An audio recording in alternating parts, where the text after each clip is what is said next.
सुप्रभात कक्षा 4 के छात्रों, कैसे हैं आप सभी। मेरे ख्याल से सब अच्छे होंगे। ठीक है, आज हम आपकी हिंदी की बुक में पाठ नंबर 14 पढ़ेंगे। तो पाठ का नाम है सच्चा डॉक्टर। ठीक है, इस कहानी में बताया गया है कि एक डॉक्टर ने अपना फ़र्ज़ किस तरह से निभाया। ठीक है बच्चों, तो हम स्टार्ट करते हैं अपनी कहानी।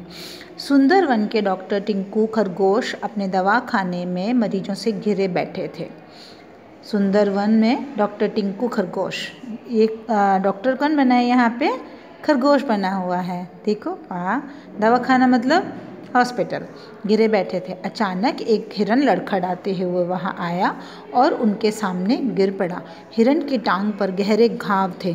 वह दर्द से छटपटा रहा था। डॉक्टर टिंकू दूसरे मरीजों को छोड़कर घायल हिरन के इलाज में लग गए। कुछ देर बाद पप्पू गीदड़ दवाखाने में आया और अकड़ कर बोला, डॉक्टर टिंकू, सिंहराज को जुकाम हो गया है, तुम्हें जल्दी बुलाया है। कौन आया? गीदड़ आया और उसने ऐसे बोला उसको, खरगोश को, डॉक्टर साहब को, कि चलो चलो सिंहराज मतलब सिंह को, शेर को जुकाम हो गया है और उन्होंने आपको बुलाया है।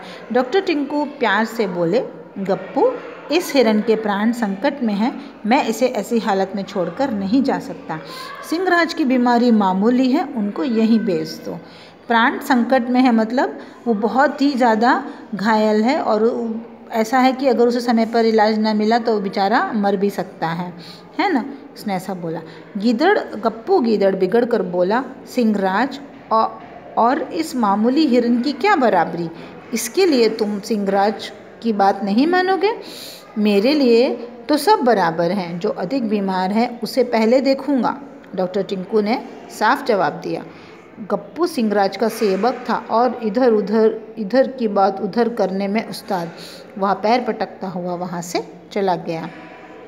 इधर की बात उधर करना मतलब वो चुगली करता था। इधर की बातें सुन के दूसरों को बताता था और दूसरों की बातें सुन के पहले वालों को बताता था। पैर पटकता हुआ वहाँ से चला गया। पैर पटकता हुआ मतलब ये एक मुहावरा है, मतलब ऐसे गुस्से में ऐसे करके वो चला गया।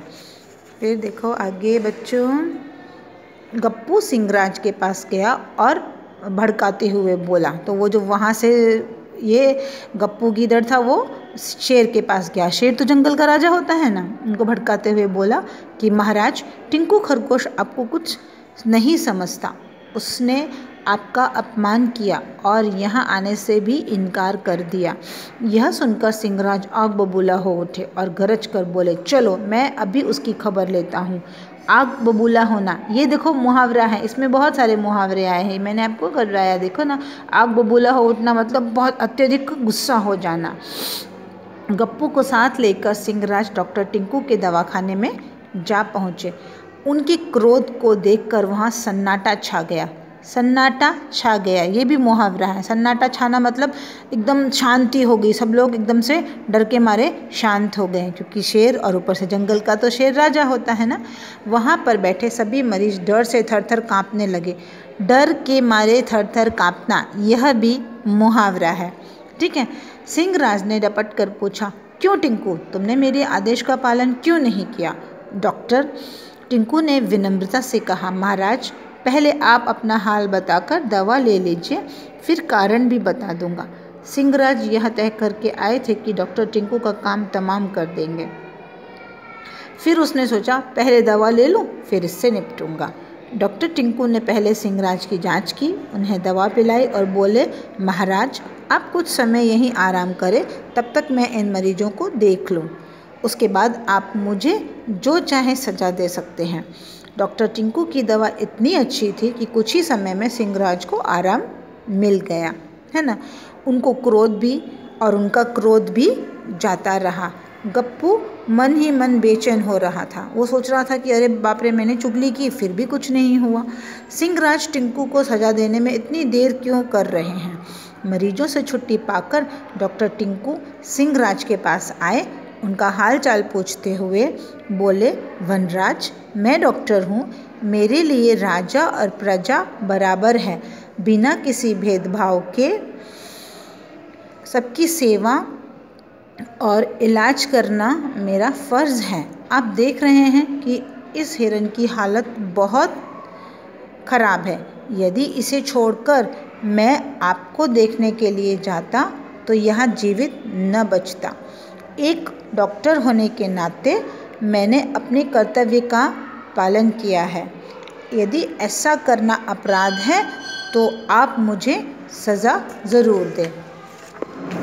सिंहराज डॉक्टर टिंकू की बातों से खुश हुए और बोले, डॉक्टर टिंकू तुम बिल्कुल ठीक कह रहे हो। सेवा करने वाले को राजा और प्रजा में अंतर नहीं करना चाहिए। पासा पलटते देख कर गप्पू गिदड़ घबरा गया और चापलूसी करते हुए बोला, सरकार इसने वन के राजा यानी आपका अपमान किया है। आप इसे कठोर से कठोर दंड दीजिए वरना हर कोई आपका अपमान करने लगेगा। चुप हो जाओ, सिंहराज गरजते हुए बोले, सज़ा डॉक्टर टिंकू को नहीं बल्कि तुम्हें मिलनी चाहिए।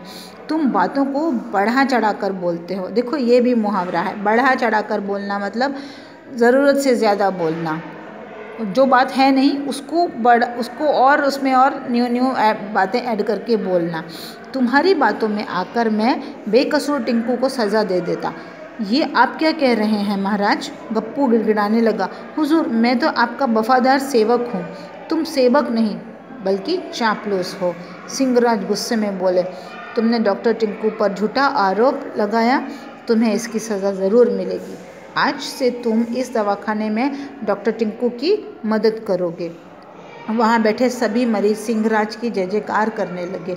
सिर झुकाए गप्पू ने डॉक्टर टिंकू से अपनी गलती के लिए माफ़ी मांगी। डॉक्टर टिंकू को उसकी रोनी सूरत पर दया आ गई। वे गप्पू को गले लगाकर बोले, दुखी होने की बात नहीं है गप्पू भाई। इस सज़ा के बहाने तुम्हें दीन दुखियों की सेवा करने का मौका मिलेगा और देखना कुछ ही दिनों बाद तुम्हें इसी काम में मज़ा भी आने लगेगा। अब गप्पू को भी समझ में आ गया कि चापलूसी करने तथा बातों को बढ़ा चढ़ाकर बोलने का फल बहुत बुरा होता है।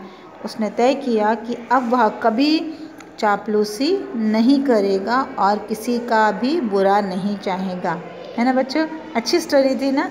देखो कितना अच्छा था वो डॉक्टर जिसने अपना फ़र्ज़ निभाया और उसने सही तरीके से एक गलत इंसान को समझाया भी, है ना? तो देखो शिक्षा मतलब the moral of the story, हमें बड़े छोटे में अंतर नहीं करना चाहिए तथा अपने फ़र्ज़ का सदैव पालन करना चाहिए। है ना बच्चों? मज़ा आया ना कहानी सुनने में? ठीक, आप भी ये कहानी पढ़िए, आपको भी मज़ा आएगा और उससे कुछ सीखिए। ठीक है, धन्यवाद।